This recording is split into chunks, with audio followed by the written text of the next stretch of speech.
5 minutos de teología, 8 de febrero. Seguimos con las pruebas de la resurrección. En tercer lugar, vamos a ver las apariciones de Cristo.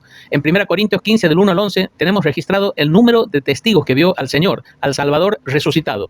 Aparentemente, este número no incluye mujeres. El número de testigos registrado en la palabra del Señor es más de 500. Ciertamente, acorde a la jurisprudencia aceptable, hay suficiente evidencia de que Él resucitó de los muertos. En cuarto lugar, el carácter de Cristo. No hay mayor prueba en la contienda por su resurrección que su carácter. Pensar que tan vergonzoso final vino sobre el que era perfecto, ciertamente, Dios en su justicia no dejaría al único hombre sin pecado permanecer en la tumba. En quinto lugar, el Nuevo Testamento. Los 27 libros que componen el Nuevo Testamento son el efecto, la causa del Cristo resucitado. Sin la resurrección de Cristo no hubiera habido ningún Nuevo Testamento. La muerte había deprimido a los discípulos. La fe de ellos estaba destruida. Si Cristo no les hubiese aparecido de nuevo, ellos nunca hubieran escrito nada.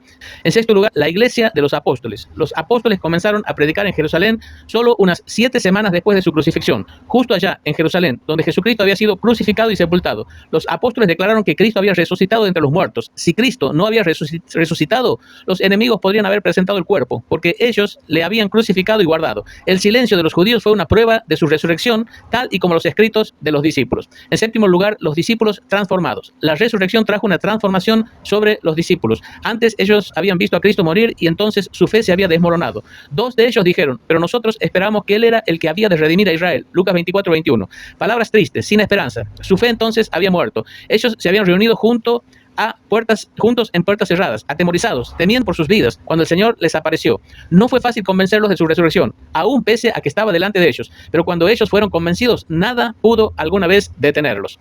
¿Y qué de aquel dubitativo Tomás? Él no estaba presente en la primera aparición de Cristo ante sus discípulos, y por lo tanto él dudó. Y yo estoy contento de que Tomás haya dudado. Su incredulidad desapareció en la segunda aparición del Salvador. Consecuentemente, todas nuestras dudas concernientes a la resurrección pueden ser removidas. Como alguien dijo, las dudas de Tomás hacen que nuestra fe hoy sea más firme. O sea, él no era alguien que estaba dispuesto a creer en su resurrección, sino que fue convencido por las pruebas que tenía delante de sus ojos. Octavo, la conversión de Saulo.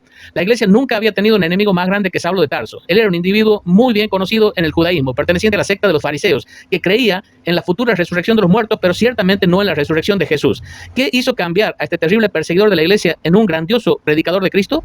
La resurrección de Cristo. Desde aquel día, camino a Damasco, él nunca más dudó de la resurrección. Él sufrió a mano de sus propios compatriotas y en las cortes judiciales de extraños a causa de su fe en la resurrección de Cristo. En noveno lugar, la experiencia cristiana. Desde que hemos nacido de nuevo, esperanza ha sido puesta en nuestros corazones de que nuestros pecados han sido quitados y nuestra futura resurrección nos ha sido asegurada. Esta esperanza solo podía ser garantizada por un Salvador resucitado. No somos salvos de nuestros pecados por una madre viviente ni por un judío muerto, sino por un Señor resucitado. En décimo lugar, el registro de los evangelios. Los evangelios fueron escritos o dictados por testigos de aquellos hechos. Testigos que Dios había ordenado de antemano a nosotros que comimos y bebimos con Él después que resucitó de los muertos. Hechos 10, 41. En una lectura de los evangelios notamos pequeños detalles, palabras y frases que nos prueban cuán naturales y verdaderos fueron aquellos acontecimientos de la vida. Vamos a ver ahora los resultados de la resurrección. Primero, en relación a Cristo mismo. A. Fue el sello de la aceptación del Padre.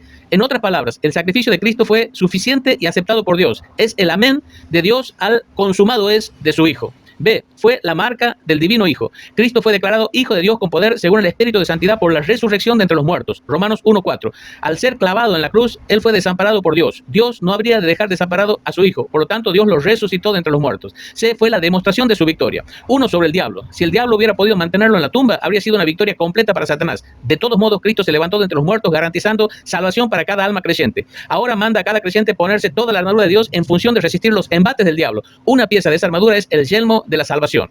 2. Sobre la muerte. Todavía un poco y el mundo no me verá más, pero vosotros me veréis, porque yo vivo. Vosotros también viviréis. En aquel día vosotros conoceréis que yo estoy en mi Padre y vosotros en mí y yo en vosotros. Juan 14, 19 y 20. Ver también 2 Timoteo 1:10. D. Fue la ilustración de la incorruptibilidad. El propósito y la gracia de Dios ahora ha sido manifestado por la aparición de nuestro Salvador Jesucristo, el cual quitó la muerte y sacó a luz la vida y la inmortalidad por el Evangelio. 2 Timoteo 1:10. 2. En relación al creyente. A. Prueba su justificación, sino también con respecto a nosotros, a quienes ha de ser contada, esto es, a los que creemos en el que levantó de los muertos a Jesús, Señor nuestro, el cual fue entregado por nuestras transgresiones y resucitado para nuestra justificación. Romanos 4, 24 y 25. Hasta aquí nomás por hoy la lección. Seguimos mañana, Dios mediante.